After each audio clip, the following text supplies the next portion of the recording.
Singapura.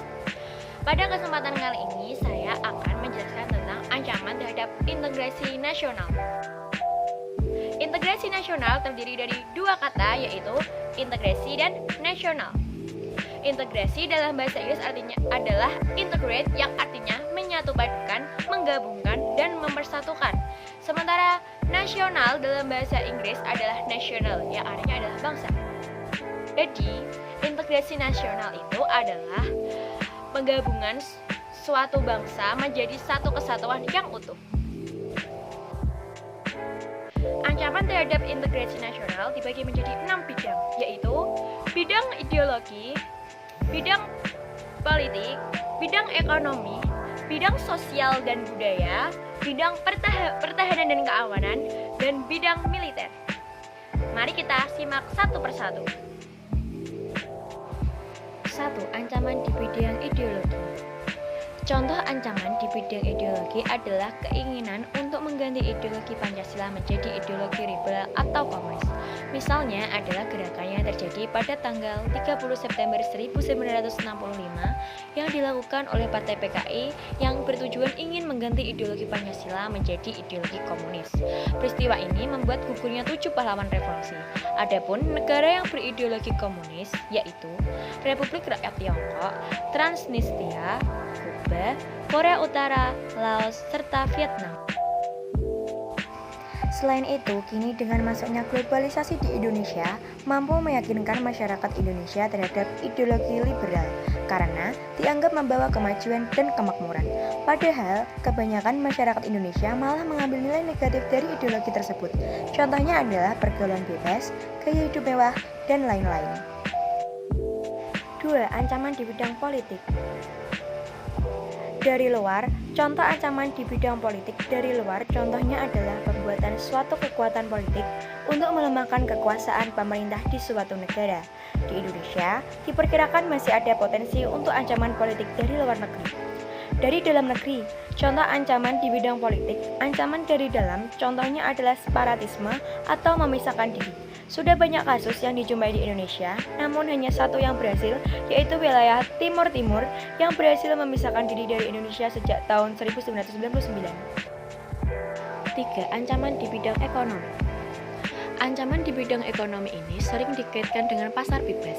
Dengan adanya pasar bebas untuk memudahkan semua negara-negara di dunia untuk melakukan kegiatan ekspor dan impor.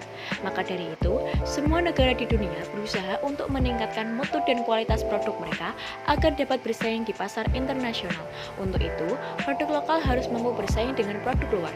Apabila produk lokal tidak bisa bersaing dengan produk luar, maka akan terjadi 1. Bertambahnya tingkat pengangguran, 2. Monopoli perdagangan, 3. Dan pihak asing mudah menanamkan modal di Indonesia. 4. Ancaman di bidang sosial dan budaya. Ancaman di bidang sosial dan budaya ini tidak lepas dari globalisasi. Dengan adanya globalisasi, gaya hidup masyarakat Indonesia menjadi kebarat-baratan dan menyebabkan lunturnya nilai-nilai dan budaya bangsa. Ancaman di bidang sosial dan budaya dari dalam negeri sendiri disebabkan oleh kemiskinan, kebodohan, keterbelakangan, dan ketidakadilan. Sementara ancaman dari luar negeri adalah munculnya sifat egois, individualis, hedonis, dan lain-lain. Tapi, hal tersebut kebanyakan terjadi pada kota-kota besar di Indonesia. Jika masih masuk wilayah pedesaan, saya rasa masih memegang prinsip nilai dan budaya bangsa, seperti kegiatan gotong royong, rasa solidaritas, kepedulian, dan kekeluargaan. 5. Ancaman di bidang pertahanan dan keamanan. Beberapa bentuk ancaman di bidang pertahanan dan keamanan yaitu 1. Agresi atau invasi. Bangsa Indonesia pernah diinvasi 2 kali oleh Belanda yang ingin kembali menjajah, yaitu agresi militer 1 yang terjadi pada tanggal 21 Juli 1947 hingga 5 Agustus 1947 dan agresi militer 2 yang terjadi pada tanggal 19 Desember 1948. 2. Pelanggaran wilayah. Karena lamanya argumentasi hukum Indonesia, Pulau Likitan beserta Pulau Sibadan diputuskan menjadi wilayah Malaysia pada tanggal 17 Desember 2002 oleh Mahkamah Internasional. ketiga, ancaman laut dan udara. Bentuk-bentuk gangguan keamanan di laut dan udara adalah pembajakan atau perombakan dan penyelundupan senjata, amunisi, bahan peledak, dan lain-lain. Bentuk ancaman keamanan laut adalah penangkapan ikan secara ilegal, pencurian kekayaan laut, dan pencemaran lingkungan. 6. Ancaman di bidang militer.